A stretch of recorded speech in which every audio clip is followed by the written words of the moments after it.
If you've been dreaming about a place where life feels a little more intentional, discover the Canopy in Sebastopol by City Ventures. This new community offers solar-powered homes, surrounded by mature trees, nature preserves, and walking trails, with a vibrant local downtown, renowned wineries, and the Bay Area all within easy reach. Enjoy low-maintenance living, refined design, and built-in eco-friendly features that make everyday life easier. Start your next chapter at the Canopy by City Ventures. Visit cityventures.com. That's cityventures.com.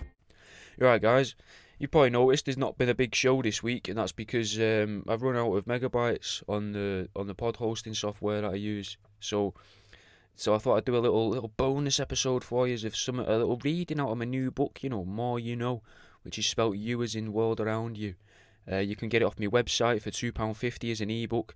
Personally, I'd prefer you buy it off of Etsy because it might cost a little bit more. It doesn't mean I make more. It's just that they won't let me list it for £2.50, and it means as well that more people could find it because you could leave reviews on there. Same as on Amazon, but on Amazon I think it's going to be harder to reach more people. But if you just want to read it though, get it off my website. You're going to start getting leaflets as well now in your orders.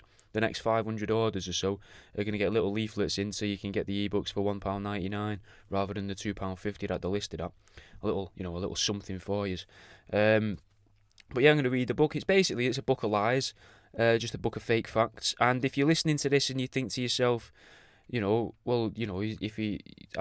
thinking about joining the Patreon, then pause this and go over to YouTube, because I've left a video of me recording this up on YouTube, like I did, I think, with the Pokemon one, which you probably haven't heard yet, actually. So that's a bit of a future thing, but you can see a future episode if you go to YouTube as well. And if you want to see future episodes, go to Patreon, patreon.com/worldaroundyou.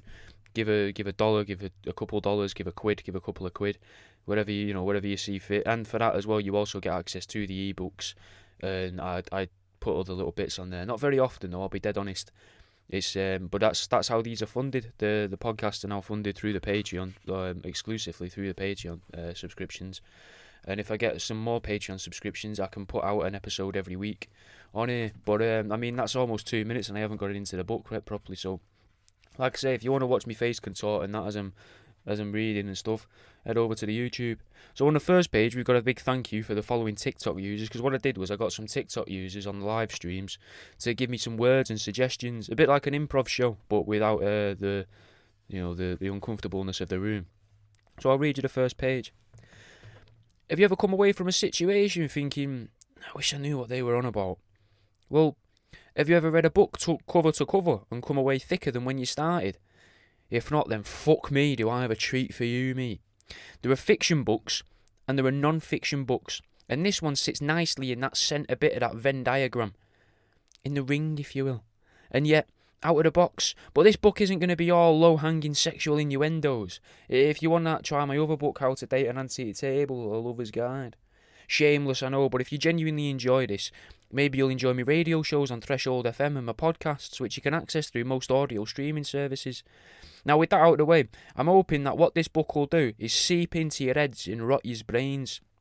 I'm hoping that after reading this, when you go to think about some of these topics in the future, you'll in fact remember what I've written within these pages and regurgitate it to people you know to try and seem interesting, or conversely, to make you seem boring at a party so a weirdo might leave you alone for actually wanting a conversation. So, let's get into it. So the first section is about nature, and I'll read you a couple of them. We've got a spider crab shares more DNA with a terrapin than it does with a hermit crab. And if you're watching this on the Patreon video, if you like, on the YouTube video, I'm showing it you now. What you can see in the picture there is a terrapin ripping the back out of a spider crab. So for those of you that aren't in the know, that means he's shafting it, slipping it a sausage, if you like, a little turtley surprise.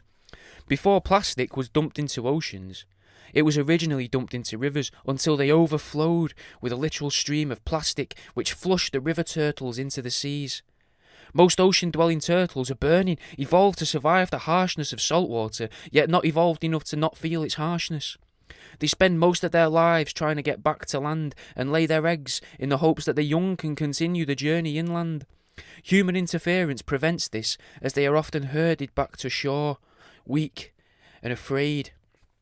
And then in the illustration, you'll see, if you're watching the accompanying video, that you've got a guy with a torch, and he's dumping a load of plastic bottles into a river, scaring off the turtles.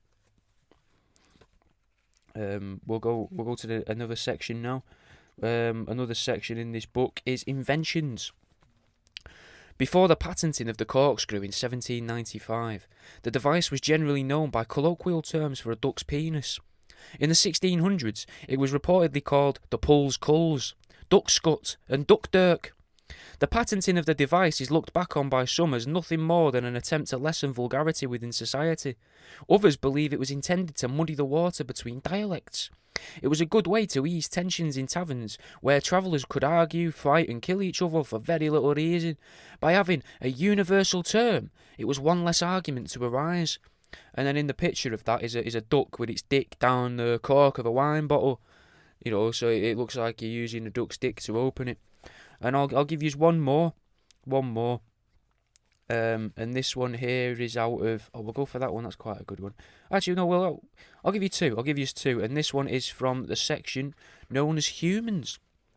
So this one, the illustration for this one is now available on T-shirts as well. So the rise in Kegel exercises in the Western world is alleged to stem from one woman.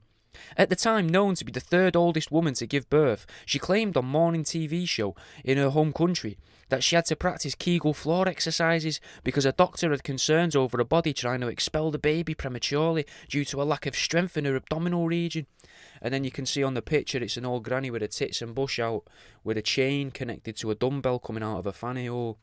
So that's on T-shirts and stickers if anyone's interested. The Redbubble, find the Redbubble in the Linktree link. And finally, the last little section I'm going to give you of this book. In 2016, an Italian care home came under scrutiny because in an effort to rebrand and cut costs, they refused to take in patients who were actually disabled. Doctors were caught signing up patients who were simply burdens to their family. Like the mental institutions of the early 20th century, this care home was home to old people, middle-aged and young adults. There wasn't children, as they require specialist care compared to able-bodied adults. The care home was picketed and protested against as locals deemed it inhumane. The owners were fined, but the family members who dumped their unloved ones there were arrested and charged with false imprisonment. And then for the picture of that one, it's one of my favourites in the book. It's got a little cottagey looking place. Kind of looks like the house out of Planet of the Apes, where they bring up the ape.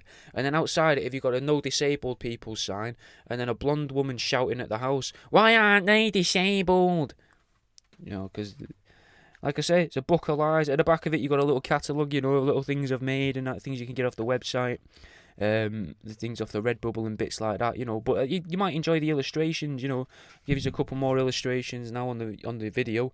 So if you're liking the video, guys, on YouTube there, really consider the Patreon. You might enjoy it. Now, obviously, I don't normally have illustrations to accompany me when I'm talking, but sometimes you get little bits that don't quite make it into the podcast or whatever. Not very often, but there's something. Plus, it's a way of supporting the shows. Anyway, guys, I'm going to go because I've got to record this week's radio show for Threshold FM. And this will be a podcast what I'm about to record. I will be live on YouTube doing this, so you can catch me live on YouTube once a week recording the shows. If you want to watch them shows and hear about the stuff I'm talking about before it happens, join the Patreon. Otherwise, I'll fucking see you in a bit, guys.